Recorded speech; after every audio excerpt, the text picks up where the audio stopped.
¿Empezamos ya? ¿Empezamos ya? ¿Empezamos? Vale. Bueno, buenas tardes a todos. Gracias los que aún estáis aquí escuchándonos. Bueno, en primer lugar, quiero excusar a don Alberto Lafuente Jiménez, gerente del Servicio Riojano de Salud, que, bueno, pues que tiene un proceso gripal y no ha podido acompañarnos. Ha hecho todo lo posible para hacerlo, pero al final le ha sido totalmente imposible, ¿no? Antes de dar paso a los ponentes, hago una pequeña introducción del moderador. Yo soy Jesús Vidal, ahora mismo estoy en el equipo de acceso de Sandoz, del grupo Novartis. También soy funcionario público y a día de hoy os puedo decir que no existe el lado oscuro. Hablábamos de colaboración público-privada, con lo cual quédense tranquilos que el lado oscuro de momento no existe. Después de 15 años en la administración y 3 en la industria, no lo he encontrado. Espero no encontrarlo nunca. Voy a presentar brevemente a los ponentes de la mesa, que yo creo que todos les conocéis y no necesitan mucha presentación. Ponentes de la mesa, que como última mesa no está mal hablar de la innovación, del acceso a la innovación, ¿no? Estaba leyendo la carta de presentación del presidente Bamberg y hablaba expresamente de que vamos a analizar cuáles son las claves de la innovación que nos llevará a una nueva medicina y a una transformación de nuestro sistema nacional de salud. Ahí es nada. Lo que pasa es que me queda un poco frío cuando en la anterior mesa Carlos comentaba un informe, ¿no?, de IQVIA, que en España el acceso de la innovación en los medicamentos podía llegar hasta los 18 meses con una media de 450 días, ¿no? Entonces, claro, mi pregunta es, ¿estamos preparados para recibir esa innovación que creemos que va a modificar o va a mejorar nuestro Sistema Nacional de Salud? Pues bueno, pues para hablar de esto, nada mejor que los ponentes que tenemos en la mesa. Caridad Pontes, buenas tardes, gracias por acompañarnos. Perdón, porque no tengo exactamente... Caridad Pontes, ahora gerente del medicamento del área asistencial del Servicio Catalán de Salud. Bienvenida. Buenas tardes. Luego tenemos a Ceciliano, gerente del Servicio Extremeño de Salud, correcto. A Encarna, compañera y ahora directora de Biosim y amiga. Y María José Calvo, también compañera y amiga, y subdirectora general de farmacia de la Comunidad de Madrid. Entonces, sin más preámbulos, Cari, si te parece, Caridad, perdona, vamos a empezar por ti. Perdón. No pasa nada, todo el mundo me llama Cari, no pasa nada. Es un poco raro, pero no pasa nada. Mi pregunta era, estábamos hablando de la innovación, ¿no?, y del retraso que puede tener, o los días que tiene, ¿no? Entonces, mi pregunta es, ¿qué estáis haciendo en Cataluña para ese acceso a la innovación de los medicamentos? Bueno, buenas tardes y gracias por invitarme a estar en esta mesa. Bueno, yo creo que primero hay que clarificar un poquito, ¿no?, que los tiempos estos de acceso son unos tiempos que supongo que se están refiriendo al tiempo hasta conseguir financiación, ¿no?, y entrar en cartera de servicios, ¿no? Entonces, desde este punto de vista, en Cataluña, para eso, pues básicamente lo que hacemos es colaborar con el Ministerio, colaborar a través de la red Regalmed, ¿no?, a través de intentar pues ayudar a realizar esa coordinación de los IPTs con las comunidades autónomas y con nuestro soporte a través de la participación en la Comisión Interministerial de Precios. Pero bueno, el acceso en este sentido es una competencia que es nacional y que básicamente lo que hace es determinar la oferta, ¿no? Entonces, cuando ponemos esos números ahí encima, ¿no?, que hablan de la oferta, hay que recordar siempre que es un proceso negociado, ¿no?, entre dos partes, ¿no?, y que tanto dependen de la capacidad de la administración de poder acelerar trámites como de las ofertas que sean realmente razonables y de que haya una voluntad negociadora por parte de la parte comercializadora, ¿no? Entonces, bueno, yo creo que es esa valoración sobre la rapidez del acceso y esas comparaciones con otros países en los que los modelos de fijación de precios son radicalmente distintos, pues como mínimo son motivo de mucho matiz, ¿no?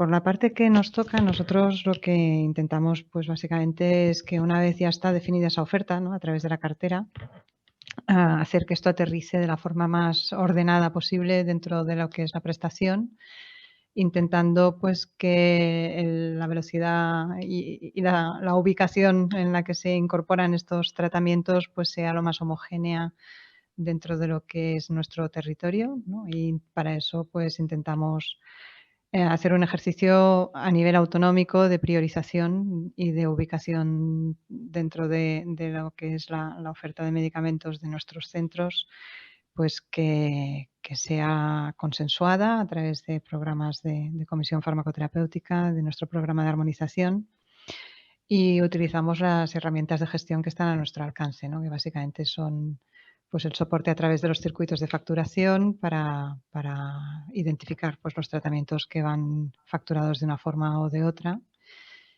Y siempre pues intentando garantizar también que recogemos información sobre cómo se están usando, sobre qué resultados se están ofreciendo y cómo se está valorando entre los profesionales pues la utilidad de estos medicamentos, ¿no?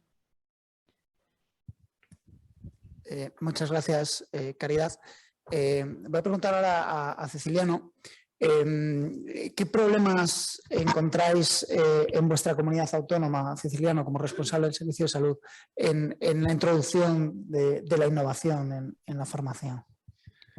Buenas tardes y agradecido a la Fundación que haya contado con Extremadura, que en el contexto nacional pues somos una comunidad pequeña, somos el 2% de la población de todo nuestro país y la importancia que tenemos es relativa. La que le queramos dar, y os agradecemos a la Fundación y a las empresas que aquí estáis y a los que nos oyen, que nos tengáis en cuenta para este tipo de eventos. Y la visión que os podemos dar, hemos aprendido a manejar las mascarillas de 1000 maneras ya, la visión que os podemos dar está sesgada hacia una comunidad que no tiene, que pelea por ser puntera o dar un nivel de atención a los extremeños y a las extremeñas en igualdad de condiciones que cualquier servicio de salud del resto del país, y pues, nos resulta por varios motivos más difícil. Primero, somos un servicio de salud joven, somos una comunidad de las características demográficas que tiene y las características geográficas que tiene. En fin, hay muchos condicionantes, pero sí tenemos claro que tenemos que dar a nuestros pacientes las mismas posibilidades de curación y de acceso a las terapias que en cualquier otro punto de España o incluso del entorno cercano, es decir, cualquier país europeo. Y esto ahora nos pone en contacto siempre lo hemos manejado, pero ahora a un ritmo mucho más vertiginoso, con las innovaciones terapéuticas. Y partiendo de esa base de que tenemos que tener la obligación de dar acceso a lo que nos dicen que es mejor, el primer problema que nos planteamos es la incertidumbre de manejar si lo que realmente se nos ofrece como innovación es lo mejor. Por muchas circunstancias que vosotros conocéis mucho mejor que yo, si tenemos que acceder a ofertar productos innovadores para mejorar el desarrollo de una enfermedad o el nivel de control de una enfermedad en uno de nuestros pacientes, ¿con qué nivel de seguridad? ¿Cuánta incertidumbre manejamos? Esa es el primer problema, con la obligación y la incertidumbre de que si lo que realmente vamos a invertir está en consonancia con el esfuerzo que la Junta de Extremadura o el Servicio Extremeño de Salud tiene que hacer. El segundo es la garantía, la sostenibilidad de esos tipos de tratamientos de las innovaciones. Las innovaciones vienen a un ritmo vertiginoso, con lo cual, desde el punto de vista de la gestión, no da tiempo a que haya una regulación de mercado, porque inmediatamente las innovaciones se sobreponen, las innovaciones en algunos casos van sobreponiéndose en distintos niveles, con lo cual tampoco nos da tiempo a predecir o a vaticinar hasta qué nivel podemos llegar con el riesgo que podamos asumir. Y en tercer lugar, que tenemos dificultades para medir lo que realmente la terapia innovadora puede aportar cuando la introduzcamos. Hay otros más, pero estos son los más importantes. Desde luego tenemos herramientas y herramientas además que favorecen mucho el contacto con la industria y con las agencias que introducen este tipo de productos. Pero fundamentalmente esto, además con un factor añadido que en la gestión diaria y con gente de vuestro sector lo he contado, que a veces tenemos la presión de que un determinado agente, a través de la relación de agencia que mantenemos con nuestro facultativo, da la solución a una enfermedad difícil, una solución que no está medida, que tiene un componente de incertidumbre importante, la presión social de introducir medicamentos cuando legalmente el acceso con forma de contratos, que esto no hemos hablado porque lo ponemos en un segundo nivel, cuando legalmente en este sentido tengamos que poner el medicamento en la cabecera del paciente. Yo creo que básicamente, es decir, incertidumbre, la capacidad de saber si eso efectivamente va a dar resultados y la posibilidad de controlar la compra o la sostenibilidad en el futuro con este tipo de medicamentos. Ahí es nada, las distintas cuestiones, ¿no?, que pones encima de la mesa, que además personalmente creo que no es porque Extremadura sea una comunidad más o menos pequeña, ¿no?, que para mí siempre será una comunidad muy grande, sino que yo creo que es un problema común, ¿no?, que se da en las comunidades autónomas, que son las que luego van a prestar el servicio, ¿no? Pues turno de María José, ¿no? Yo voy a reiterarte un poco la pregunta que le he hecho a Caridad, ¿no? ¿Qué hace Madrid para fomentar o qué hace Madrid en el acceso a la innovación de los medicamentos? Bueno, muchas gracias también por tener en cuenta a Madrid, ¿no?, en este foro. Madrid está trabajando para incorporar la innovación y ahora os daré algunas cifras para que esto se vea no solamente con palabras, sino con datos cuantitativos. La primera que tenemos que hacer, y que es la única forma de garantizar tener acceso a la información en las condiciones de financiación, que como decía antes Cari, en esa participación que tenemos las comunidades autónomas, tanto con la Comisión de Precios como con la Agencia Española del Medicamento en la elaboración de las evaluaciones de medicamentos, lo primero que tenemos que hacer es informar a los profesionales. Por lo tanto, puntualmente, cada mes que nos mandan la información desde el Ministerio con todas las condiciones de financiación de las nuevas indicaciones, los nuevos medicamentos, ese mismo día lo trasladamos a todos los profesionales de la Comunidad de Madrid para que sepan exactamente cuáles son las condiciones de financiación y las novedades que hay en nuestra cartera de servicios. Esto lo que hace es ordenar y homogeneizar para que toda la información llegue adecuadamente y puntualmente a todos los profesionales. Ese es un punto de partida que consideramos que es básico, que ha sido muy demandado por los profesionales y que sin esa información es más difícil gestionarlo. ¿Qué hacemos una vez que llegan esto y se incorpora a la comisión a la cartera de servicio? Lo siguiente es intentar homogeneizar para que la utilización de ellos sea más o menos igual en todos los hospitales en función de la necesidad de los pacientes. Para ello nos cargamos de más... nos cargamos como de más capacidad de trasladar esta información cuando trabajamos junto con los profesionales, ¿no?, en la protocolización, en la elaboración de las recomendaciones, en la elaboración también y la actualización de las tablas de eficiencia que hacemos cuando hay varias alternativas para las mismas indicaciones. Pues lo que intentamos es buscar cuál es no solamente la efectividad, la seguridad, sino también la eficiencia, porque con esto lo que hacemos es garantizar que mayor accesibilidad a otras alternativas, ¿no?, que van incorporándose cada vez más cara. Antes decíamos o en la mesa anterior se comentaba que lo podemos pagar todo. Yo solamente quería daros unos datos. En lo que se ha incorporado como novedad en los últimos 5 años en nuestro Sistema Nacional de Salud, en la prestación farmacéutica, en la Comunidad de Madrid nos hemos gastado 280 millones de euros. Es decir, que el 23% del gasto farmacéutico o la inversión, como lo queramos ver, en el año 2020 ha sido directamente en fármacos comercializados en los 5 últimos años. Y si nos centramos en los últimos 3 años, la incorporación y el dato son de 113 millones de euros. Y si miramos una cifra más global para ver si de verdad estamos dando accesibilidad a la innovación, podríamos decir que en gasto farmacéutico diariamente, es decir, cada día del año, contando sábados y domingos, en la Comunidad de Madrid estamos gastando en adquisiciones hospitalarias, en gasto hospitalario, algo así como 4 millones de euros. Esto al final es una factura importante que se podrá reflejar en accesibilidad, en que llegamos a mejor calidad de vida, mayor supervivencia global, etcétera, pero también con incertidumbre en algunos casos. Entonces, yo creo que garantizamos la accesibilidad, los datos están ahí que lo demuestran, pero también algunas veces con ciertas dificultades de saber cómo vamos a terminar el año de una forma equilibrada en cuanto a lo que gastamos y lo que invertimos. Muchas gracias, María José. Debo decir que me has puesto a huevo la siguiente pregunta y no estaba preparada, ¿no? Sabía que cuando íbamos a hablar del acceso a la innovación, claro, tiene un impacto económico, como mi gorro de anterior gestor económico, claro que tiene un impacto económico.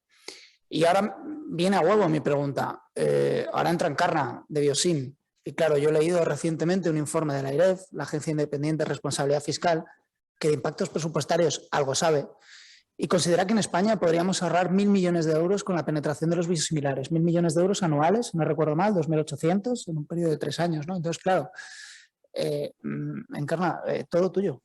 ¿Qué papel tienen los biosimilares en el acceso? Bueno, pues buenas tardes a todos. Muchas gracias por la invitación a participar en esta mesa.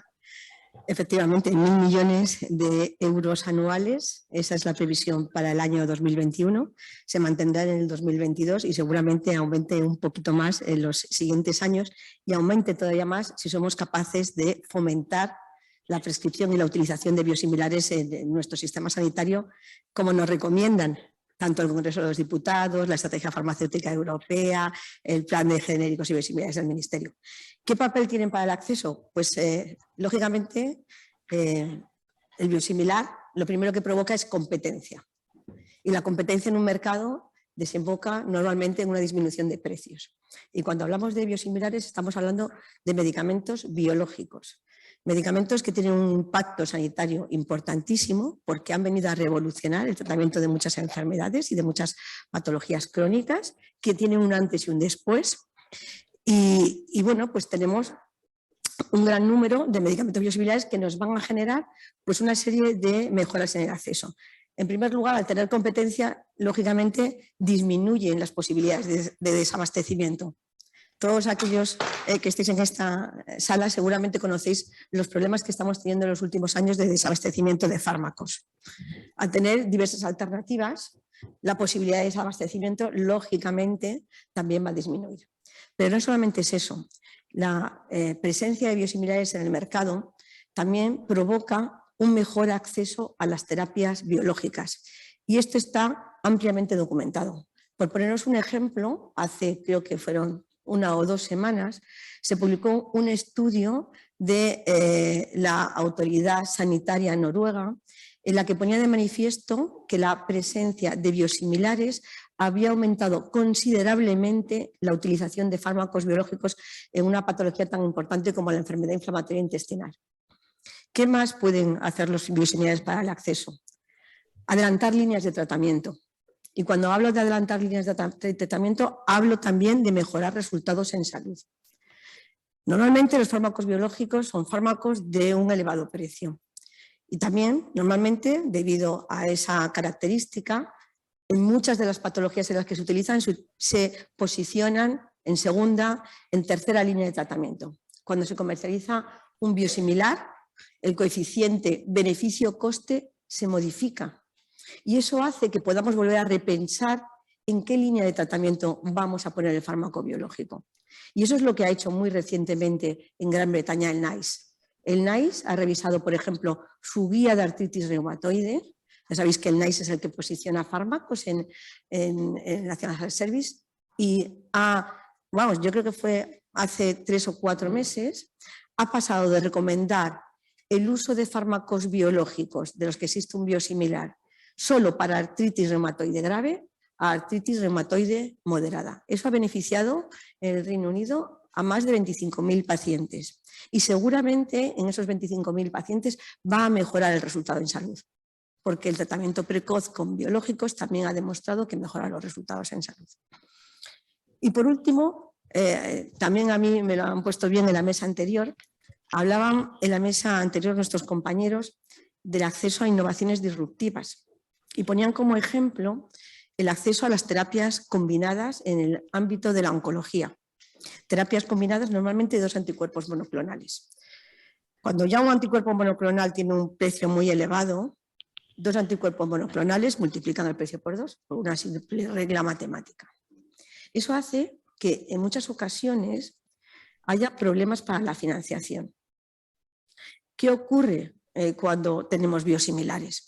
Que la mayor parte o una parte importante de estas terapias combinadas en oncología utilizan medicamentos para los que ya existe un biosimilar, como rituximab, trastuzumab, bevacizumab.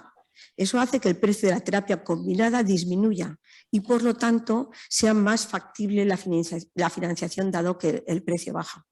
Yo creo que estas son algunas de las ventajas más evidentes, aparte de las ventajas que siempre se suelen decir, de que además estimulan la innovación porque ya se sabe que va a perder la patente. Pero yo creo que son ventajas reales, que tenemos que explicar a los pacientes para que vean que no es solo una cuestión de precio, sino que es una cuestión de valor añadido. Muchas gracias. Gracias, Encarna. Pocos trenes van a pasar como estos en el Sistema Nacional de Salud y yo creo que los trenes hay que cogerlos. Caridad, paso contigo otra vez. Te voy a preguntar sobre el uso de los datos de vida real en la gestión de medicamentos innovadores, ¿no? Hemos hablado del acceso, de los tiempos de acceso, los distintos medios y qué hay de la valoración de estos medicamentos innovadores. Bueno, yo creo que una cuestión importante cuando se toman decisiones, ¿no? es no tomarlas de una vez para siempre, sino irlas revisando, ¿no? Y es en este sentido que yo creo que todos los esfuerzos que se hacen en intentar disponer de información, ¿no? Pues son esfuerzos bien empleados. Yo creo que los posibles usos de los datos de vida real son múltiples y todos ellos muy interesantes, ¿no?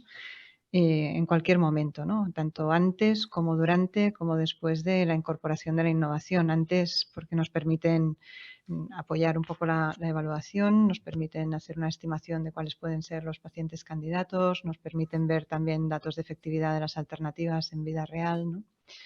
Y nos permiten pues hacer un mejor posicionamiento. Durante nos ayudan a hacer, por ejemplo, cuando tengamos sistemas de acceso gestionado en los que hay algunos acuerdos de revisión continua de la efectividad de los tratamientos vinculados a sistemas de pago o en los que tenemos simplemente pues, seguimiento de la velocidad de incorporación de un producto o de la magnitud de su impacto, pues los datos obviamente nos dan una información imprescindible para esa gestión a tiempo real. Y luego también nos permiten ver pues, hasta qué punto pues, los tratamientos están supuestamente utilizando en aquellas situaciones en las que la evaluación ha considerado que estaban aportando más valor. Y luego al cabo de un tiempo, cuando ya hemos tomado la decisión y el producto ya está pues en uso habitual, pues nos sirven, yo creo, y ahí tiene mucho más interés para ver cómo lo hemos hecho, ¿no? Nosotros tenemos desde hace ya bastantes años, yo creo que desde el 2011 empezó la experiencia, pero en el 2014 es cuando entró pues, más sólidamente, ¿no? el registro de las indicaciones de los tratamientos que se incorporan en el ámbito hospitalario de dispensación ambulatoria. Pues una herramienta que para poder facturar los medicamentos hay que incluir para qué indicación se están prescribiendo y si además han sido medicamentos que el programa de armonización nuestro de aterrizaje de la innovación que comentábamos antes pues ha hecho unas recomendaciones, pues además se recogen algunos parámetros, se recogen parámetros muy pragmáticos, poquitos, ¿eh? Pero se recoge la indicación, se recogen los resultados de efectividad básicos y información sobre la duración del tratamiento y por qué se ha interrumpido. Con todo esto, nosotros vamos haciendo evaluación de si se siguen los criterios que se han recomendado o no se siguen. Miramos criterios básicos de si se cumplen o no las expectativas que teníamos cuando hicimos el posicionamiento del medicamento, y esto que decían los ensayos clínicos se corresponde o no con la vida real, y hacemos el ejercicio también de si se corresponde con mejores resultados cuando se cumplen los criterios o cuando no se cumplen, ¿no? Con a menudo resultados en los que pues, es bastante útil, ¿no? Ver que realmente pues, los criterios se corresponden con una situación de mayor efectividad, ¿no?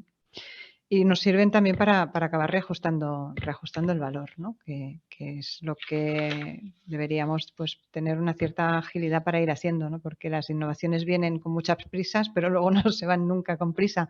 Al contrario, cuando quieres revisar cualquier cuestión, tanto sea en cuanto a indicación como en cuanto a precios, pues la verdad es que una vez dentro es muy difícil revisitar las decisiones, ¿no? Entonces, bueno, yo creo que para eso sirven los datos de vida real. ¿Para qué nos sirven? También es importante, y no nos sirven para sustituir ensayos clínicos ni para obviar las necesidades de datos robustos en la toma de decisiones. A pesar de que pues, hay una cierta tendencia a minimizar la evidencia inicial, garantizar una seguridad razonable y tirar para adelante pensando que con datos de vida real ya acabaremos de determinar el valor. Y esto yo creo que es una grave tendencia que nos pone en una situación de indefensión como ciudadanos importante, porque estamos obviando una serie de garantías que han de respetarse por lo que representan en cuanto al impacto de salud pública que puede tener una decisión sobre medicamentos. Interesante, Caridad. Muchísimas gracias. Ceciliano, te pregunto ahora, hemos oído, nos has comentado las dificultades que tenéis en Extremadura con la innovación, y ahora la pregunta es ¿qué medidas o cómo hacéis para paliar o minimizar esos problemas que tenéis? Bueno, los datos de María José son superponibles a los que nosotros manejamos. Es decir, una de nuestras obsesiones en la gestión diaria es estar en las medias nacionales. Afortunadamente, en gastos de farmacia hospitalaria, que incluyen las innovaciones fundamentales, estamos discretamente en la media nacional, y eso a nosotros nos satisface. En otros indicadores no estamos, peleamos por estar. Pero el crecimiento ha sido exponencial en los últimos años, con un impacto tremendo en la planificación que podamos hacer a futuro de otros servicios en los que están directamente relacionados, que en los que además también hay innovación tecnológica, no solo en producción farmacéutica, sino en técnicas diagnósticas, en sistemas de información, etcétera, etcétera. Y todo esto es un coste tremendo que tenemos que manejar. Yo creo que, bueno, supongo que es mi papel fundamental en este debate, ¿no? En las fortalezas, en concreto a tu pregunta, las fortalezas que ofrece el Servicio Extremeño de Salud o la Junta de Extremadura o el Extremadura es, lo primero, que somos una población estable. Ya quisiéramos que tener un movimiento importante de población de inmigrantes porque hubiera mucha riqueza asociada al movimiento industrial, etcétera, etcétera. Pues nuestra población es la que desgraciadamente decrece, aumenta. Tenemos un modelo de vida en el cual la población es bastante estable, y quiere decir que se pueden investigar, evaluar, porque la población es muy homogénea en toda su distribución, incluso por comarca o por regiones tienen caracteres diferenciadores que pueden ser útiles para investigar innovación y para investigar efectos. Creo que se me entiende por lo que quiero decir. Esa es la primera. La segunda es, después, estructuralmente, nosotros, como en otras comunidades, esto no lo hemos inventado, ya quisiéramos, pero tenemos una comisión de central farmacia, pero sí tiene una virtualidad, que lo mismo le pasará a La Rioja o le puede pasar a Asturias. Somos comunidades pequeñas en las cuales, seguro que a Madrid, tienen que inventar estructuras más complejas, con una comisión central de farmacia que, con la información disponible y la evidencia disponible, autoriza o no autoriza, o acelera o no acelera la introducción de innovaciones a petición de facultativos que en general tienen información más actualizada. Y esto nos da una potencia tremenda, porque en muchos casos además ha sido base para crear unidades multidisciplinares, por ejemplo, la unidad multidisciplinar de asma, que evalúa y aconseja tratamientos o progreso de tratamiento o si las posibilidades terapéuticas previas ya están agotadas antes de dar paso a medicamentos más innovadores o de otro tipo. Me la devuelves, muchas gracias. La otra, que es nuestra principal potencia, que yo creo que es conocida del entorno sanitario de España, es que tenemos un sistema integral, un sistema informático integral, que es nuestro famoso JARA, en recuerdo de la flor y de la planta que tenemos en nuestras sierras y nuestros montes, que seguro que conoceréis, que es bien bonita. Y este es un sistema integral que conecta todos y cada uno de los puntos sanitarios de los centros sanitarios de la comunidad autónoma, estén donde estén, en tiempo real, con muchas posibilidades en potencia de evaluar riesgo, evaluar beneficios y evaluar reacciones adversas. Con la virtualidad a corto plazo de tener una historia clínica farmacoterapéutica única por cada paciente, que es consultable desde cualquier punto de cualquier punto asistencial de toda nuestra red. Esto es lo que ofrecemos, que decir, y hay otra cosa que no es tangible, que es una voluntad de ofrecer lo que creemos que es mejor y de colaborar también en compartir riesgos y en evaluar resultados. Esto yo creo que es conocido también por parte de la industria, y no solo de la industria de marca, también en biosimilares, que, como sabéis, a ella, que hicimos una apuesta con una circular que tampoco nos la inventamos, pero lo trabajamos, creo que fuimos de los primeros en evaluar la introducción y trabajar en la introducción de biosimilares. Quiero decir que entendemos que ambas opciones tienen que convivir y en eso estamos. Ceciliano, enhorabuena, magníficas iniciativas. María José, hablabas antes del impacto, ¿no? Yo creo recordar que 1 de cada 10 euros en Madrid, en mi época ya, ahora no sé, iban destinados a la inversión farmacéutica. Permitirme no solo hablar de gasto farmacéutico, hablo de inversión, antes también lo hacía. Entonces, claro, mi pregunta es, todos hablamos del valor, apostamos por el valor, nosotros apostamos como industria, vosotros apostáis como administración, todos apostamos, estamos en el mismo lado. Pero creo que es importante, ¿no?, que se mida ese impacto, ¿no? Lo hablaba Caridad también, ¿no? Hablamos de la innovación, innovación. Vamos a medirlo. Entonces, ¿qué hacéis en la Comunidad de Madrid para medir ese valor real de la innovación? Es verdad que nos queda mucho, ¿no?, para poder conocer el impacto real de toda la innovación que va incorporándose, ¿no? Pero es verdad que ahora contamos con Maltermed, que a nivel nacional esto nos da cierta información también a las comunidades para conocer resultados y sobre todo ver parte de esa incertidumbre, cómo se va resolviendo. Pero a nivel de la comunidad también tenemos otros sistemas o otros registros que son además diseñados con finalidades concretas, ¿no? Como uno que bien conoces, que es el RUA, el de la hepatitis, que lo viviste en primera persona. Entonces, con estos sistemas lo que intentamos es ver si realmente esta innovación de aquello que es realmente alto impacto, aquello de la hepatitis fue de muy alto impacto, no solo económico, sino también asistencial. Y ahora mismo podemos presumir de que RUA es una de las mejores aplicaciones en resultados en salud en hepatitis a nivel internacional, no solamente de la Comunidad de Madrid. Pues registros parecidos a estos es lo que intentamos poner. Es verdad que a veces con más éxito y otras veces con menos, pues en aquellos fármacos que tienen incertidumbre en algunos tipos de tumores, pues como colorectal, o con cosas que tienen que ver no tanto con medicamentos como pueden ser los sensores en el caso de diabetes y los sensores de glucemia, por ejemplo, o algunos otros de productos también sanitarios que también son importantes. La verdad es que la mayoría de las veces, como medimos los datos, ¿no?, y el impacto de esta novedad es sobre todo con indicadores que ponemos a los profesionales, indicadores que tienen la finalidad de conocer si el coste por paciente se adecua, y esto tiene que ver con un perfil de utilización de estos fármacos en aquellas líneas de tratamiento donde están realmente indicados y financiados, o con el conocimiento de algunos indicadores que van más relacionados en resultados en salud, como porcentaje de respuesta viral sostenida o carga viral indetectable o indicadores de adherencia. Es decir, hay variedad importante, pero sí que es verdad que son indicadores homogéneos en toda la comunidad que se miden en todos los hospitales. En el ámbito de atención primaria, los resultados en salud se miden con muchísima más facilidad. Hay una historia clínica única en atención primaria y esto nos permite tener una visión muy importante de cómo es el nivel o los resultados en salud del ámbito de la receta, ¿no? Tiene más que ver con receta, pero también tiene un impacto muy importante. Yo creo que básicamente estos son como las distintas líneas donde medimos el impacto de toda la innovación y la inversión en fármacos. Fantástico, María José, enhorabuena, porque la verdad es que a mí me parece uno de los elementos claves, ¿no? para mejorar ese acceso, ¿no? a la innovación, que es medir realmente la innovación. Y ahora me toca con Encarna, ¿no? Yo siempre que hablo de los biosimilares me dicen, ¿vienes a hablar de sostenibilidad? Digo, no, yo vengo a hablar de innovación. Y la gente le descolocas un poco, ¿no? Siempre he pensado que los biosimilares es una clave fundamental para la innovación. Para que algo entre, algo tiene que salir.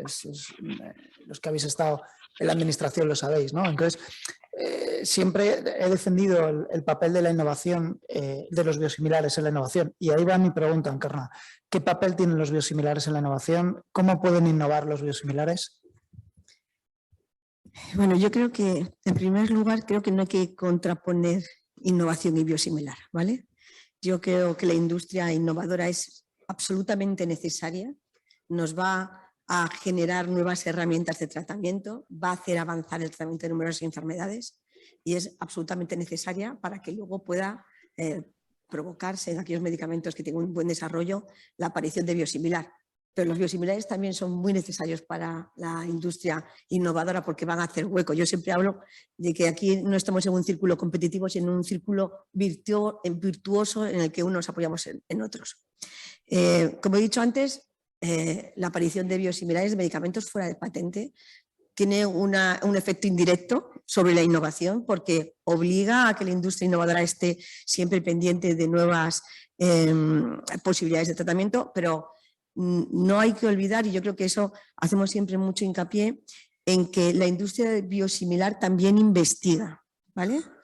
Yo diría que la industria de los medicamentos fuera de patente, genéricos y biosimilares, es el paradigma de la innovación incremental sostenible, porque da una segunda vida a medicamentos que son de primera elección en muchas patologías y permite que permanezcan más tiempo en el mercado. La industria de biosimilares innova en la fabricación. Las técnicas analíticas que utiliza son las más modernas. Las técnicas de fabricación con tecnología single use, que significa que todo lo que son carcasas y tal se utilizan una única vez, mejoran la calidad, mejoran la limpieza de los sistemas y por lo tanto, por ejemplo, es algo que seguramente no se sabe, la comparabilidad entre lotes de un mismo biosimilar es tan alta o más que la que existe sobre el medicamento de referencia, por este avance en las tecnologías de fabricación. Innovan excipientes, de forma que somos capaces de introducir excipientes que mejoran la estabilidad, que mejoran las condiciones de conservación, que mejoran aspectos como la presencia o no de más o menos dolor de la inyección. Mejora en formas farmacéuticas o en vías de administración, por ejemplo, con la aparición de plumas precargadas que hacen más fácil el uso de los medicamentos por parte de los pacientes. O mejoran en algo también muy reciente, que es en vías de administración. Es decir, somos capaces de sacar al mercado biosimilares por vía subcutánea, donde antes el producto original era por vía intravenosa, con lo cual mejora la comodidad de uso por parte de los pacientes. Luego, la innovación no está reñida, ni directa ni indirectamente, y además es una innovación, vuelvo a repetir, que es importante fomentar, porque reposiciona fármacos. Hablaba hace poco con alguien de la agencia acerca de cómo medicamentos biosimilares incluso están empezando a intentar solicitar indicaciones que suponen también una innovación importante y que a lo mejor veremos en el futuro. Entonces, no es algo que sea absolutamente contradictorio, innovación y biosimilar. Correcto. Con lo cual puedo seguir diciendo que voy a hablar de innovación cuando hablo de los biosimilares, ¿no? Estamos llegando ya al final, pero sí que me gustaría al público dirigirme, ¿no? Por si tenéis alguna pregunta, que yo creo que con los ponentes que hay aquí, con el interesante debate que hemos tenido, no sé si alguien quiere hacer una pregunta o ya estáis muy cansados o lo tenéis todo muy claro. No, pues a mí me quedan 52 segundos y yo sí la voy a hacer. He oído antes con cierta, no diría tristeza, pero con cierta comprensión también, cómo se decía que el artículo 20 de la Ley de Contratos había salvado vidas, ¿no? Por esos contratos de emergencia, ¿no? Que ha llegado una pandemia y hemos tenido que hacer contratos de emergencia para salvar vidas, para hacer hospitales, para curar a los pacientes, para desatascar el sistema sanitario en un momento muy complicado que vivisteis vosotros, además en primera línea, ¿no? Entonces, claro, pregunta o reflexión. ¿Estamos preparados con nuestras normas para permitir, fomentar y acelerar el acceso a la innovación? Porque según hemos visto, para poder gestionar una pandemia hemos tenido que acudir a unos contratos, joder, qué susto, hemos tenido que acudir a unos contratos de emergencia, no solo eso, porque esto hablamos de una pandemia, pero si nos vamos a la gestión ordinaria de la sanidad, el 78% de los contratos que se hacen son contratos menores y fraccionados según la Agencia de Responsabilidad Fiscal Independiente, ¿no? Entonces, si esto lo estamos aplicando a la gestión del día a día, mi pregunta o mi reflexión es, ¿están preparadas nuestras normas para permitir ese acceso a la innovación?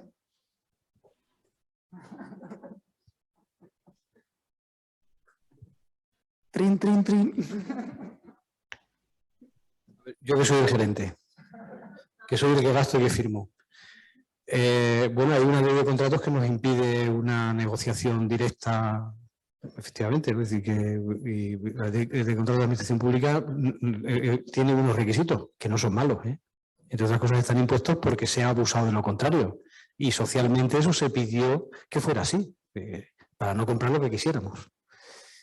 Eso es así, es decir, que eso vale para salvar una vida, no vale para salvar una vida, de la misma manera que a mí no me pueden exigir que ponga 4 ambulancias en un pueblo de 100 habitantes, que las coloca porque la población es mayor y tienen riesgo de que tengan un infarto y no tengan asistencia. No podemos poner una UCI móvil en cada pueblo. Es decir, que tenemos que buscar un término medio. En general, en mi experiencia, cuando un medicamento innovador o un producto innovador de cualquier tipo, ya sea de diagnóstico, tecnológico o farmacéutico, es necesario y tiene un aval suficiente, se compra y se facilita para que se disponga de él. Hay muchos argumentos de comisiones de uso compasivo, etcétera, etcétera, fuera de indicación, etcétera. Pero también tenemos que pensar un poco que desde la administración, cómo defender la posición de la administración en un bombardeo de innovaciones permanente con la industria. Es decir, que con la potencia que tiene la industria, si tenemos que acceder al catálogo tremendo que tenemos y con lo que decía en mi primera intervención y con la presión de salvar una vida, que esa presión la vivimos nosotros directamente, los que estamos en la gestión, que somos María José y yo, y de los que estamos aquí. O sea, quiero decir que herramientas para disponer de ello existen, herramientas en la ley de contratos no están, pero para ponerlas a disposición del paciente, yo creo que tenemos posibilidades y de hecho lo hacemos. Administrativamente nos gustaría tener alguna herramienta, porque a veces, en concreto en Extremadura, ha habido jefes de servicio de farmacia que han estado denunciados por comprar fuera de contrato y directamente a determinados proveedores. Y eso está ahí, además esta empresa, lo podéis consultar. Totalmente de acuerdo. No sé si queréis añadir algo más o no. Bueno, pues nos vamos ya. Un minutillo, me pasa un minutillo y medio, no más. Bueno, pues muchas gracias a todos por estar aquí y un placer. Caridad Cinciliano encarna a María José. 1.000.000 de gracias. Adiós, buenas tardes, gracias.